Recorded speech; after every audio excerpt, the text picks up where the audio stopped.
Hey guys, it's me. And I thought I'd come up on here and read you The Grinch. This is one of my favorite books. By the way, I'm still freaked out by the fact that they're making that Grinch horror movie. Because this is only. Technically, I said that before I said that I'd only accept a Matilda remake if they make a Matilda remake if they incorporate stuff from the musical. But this is still just the second time they made a movie that I technically had the idea for before. So, so are they listening into my conversations? Like, what's next? Are they actually gonna get Tim Burton and the writers of Smallville together again to remake Batman vs Superman, but with Tom Welling and Michael Keaton? Okay, anyway, let's get into it.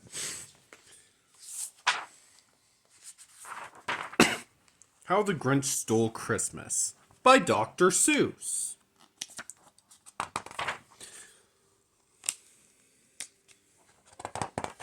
Every Who down in Whoville liked Christmas a lot. But the Grinch, who lived just north of Whoville, did not. The Grinch hated Christmas, the whole Christmas season. Now, please don't ask why. No one quite knows the reason. It could be his head wasn't screwed on just right. It could be, perhaps, that his shoes were too tight. But I think that the most likely reason of all may have been that his heart was 2 sizes too small.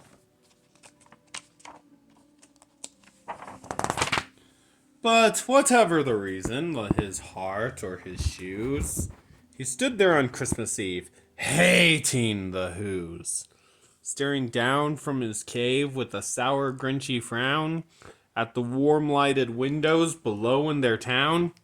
For he knew every Who down in Whoville beneath was busy now, hanging a mistletoe wreath. And they're hanging their stockings, he snarled with a sneer. Tomorrow is Christmas. It's practically here. Then he growled with his Grinch fingers nervously drumming. I must find some way to stop Christmas from coming. For tomorrow he knew.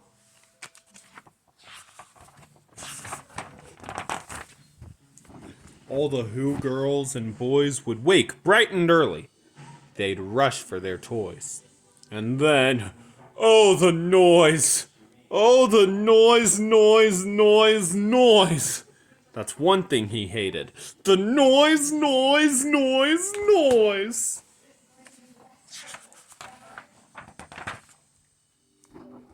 Then, the Who's young and old would sit down to a feast. And they'd feast. And they'd feast. And they'd feast. Feast. Feast. Feast. They would feast on Who pudding and rare Who roast beast, which was something the Grinch couldn't stand in the least. And then they'd do something he liked least of all. Every Who down in Whoville, the tall and the small, would stand close together, with Christmas bells ringing. They'd stand hand in hand, and the Who's would start singing. They'd sing, and they'd sing, and they'd sing, sing, sing, sing. And the more the Grinch thought of this, Who Christmas sing, the more the Grinch thought, I must stop this whole thing. Why, for 53 years I've put up with it now. I must stop this Christmas from coming. But how?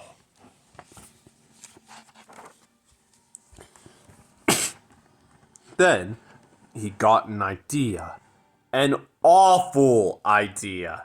The Grinch got a wonderful, awful idea. I know just what to do.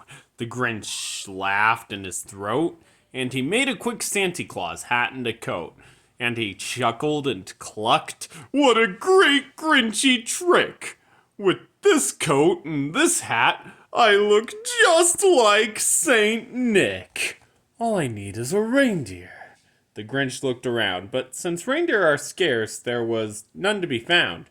Did that stop the old Grinch? No, the Grinch simply said, "If I can't find a reindeer, I'll make one instead."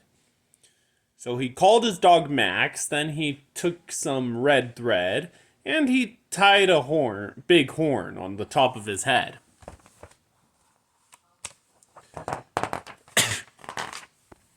Then he loaded some bags and some old empty sacks on a ramshackle sleigh, and he hitched up old Max.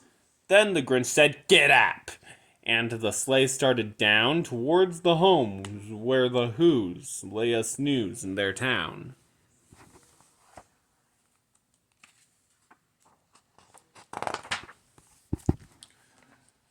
All the windows were dark, quiet snow filled the air. All the Who's were all dreaming sweet dreams without care. When he came to the first little house on the square, "This is stop number 1, the old Grinchy Claus hissed. And he climbed on the roof, empty bags in his fist. Then he slid down the chimney, a rather tight pinch, but if Santa could do it, then so could the Grinch. He got stuck only once, for a moment or two. Then he stuck his head out of the fireplace flue, where the little Who's stockings are all hung in a row. "These stockings," he grinned, "are the first things to go." Then he slithered and slunk, with a smile most unpleasant, around the whole room. And he took every present. Pop guns and bicycles, roller skates, drums, checkerboards, tricycles, popcorn and plums. And he stuffed them in bags. Then the Grinch very nimbly stuffed all the bags one by one up the chimbley.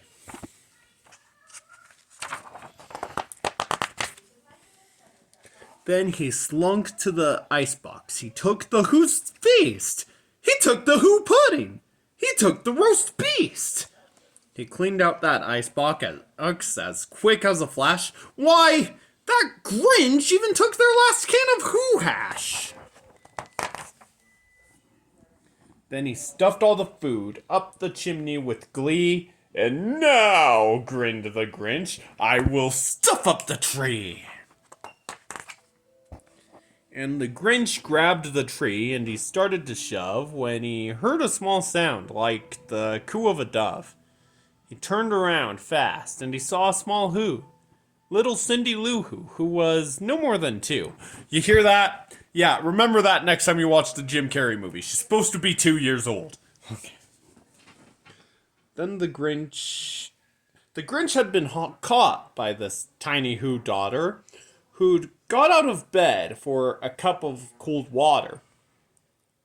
She stared at the Grinch and said, "Santa Claus, why? Why are you taking our Christmas tree? Why?" But you know, that old Grinch was so smart and so slick, he thought up a lie, and he thought it up quick. "Why, my sweet little tot," the fake Santa Claus lied. "There's a light on this tree that won't light on one side. So I'm taking it home to my workshop, my dear. I'll fix it up there, then I'll bring it back here." And his fib fooled the child. Then he patted her head, and he got her a drink, and he sent her to bed. And when Cindy Lou Who went to bed with her cup, he went to the chimney and stuffed the tree up. Then the last thing he took was the log for their fire. Then he went up the chimney himself, the old liar! On their walls he left nothing but hooks and some wire. And the one speck of food that he left in the house was a clump rum that was even too small for a mouse. Then he took then he did the same thing to the other Who's houses, leaving crumbs much too small for the other Who's mouses. It was a quarter past dawn, all the Who's still abed, all the Who's still a snooze when he packed up his sled. Packed it up with their presents, their ribbons, the wrappings, the tags and the tinsel, the trimmings and the trappings. Does this make the Grinch a murderer? Because in Horton Hears a Who, which is before this, because it's 15th of May and this is Christmas, they say that the Who's are almost boiled alive, and their only way out of it is making noise so that Sour Kangaroo knows they're there. You know what? I was gonna mark this one for kids, but since I just said that, I'm not so sure I should. Okay.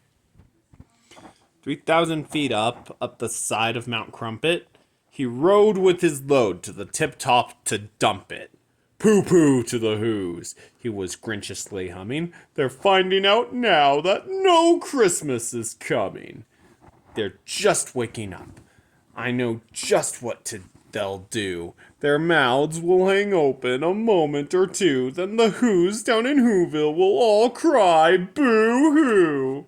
That's a noise, grinned the Grinch, that I simply must hear. So he paused, and the Grinch put his hand to his ear. And he did hear a sound rising over the snow. It started in low, then it started to grow.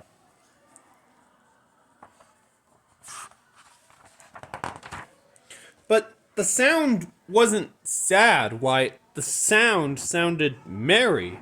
It couldn't be so, but it was merry, very. He stared down at Whoville. The Grinch popped his eyes. Then he shook. What he saw was a shocking surprise. Every Who down in Whoville, the tall and the small, was singing without any presents at all. He hadn't stopped Christmas from coming. It came! Somehow or other, it came just the same.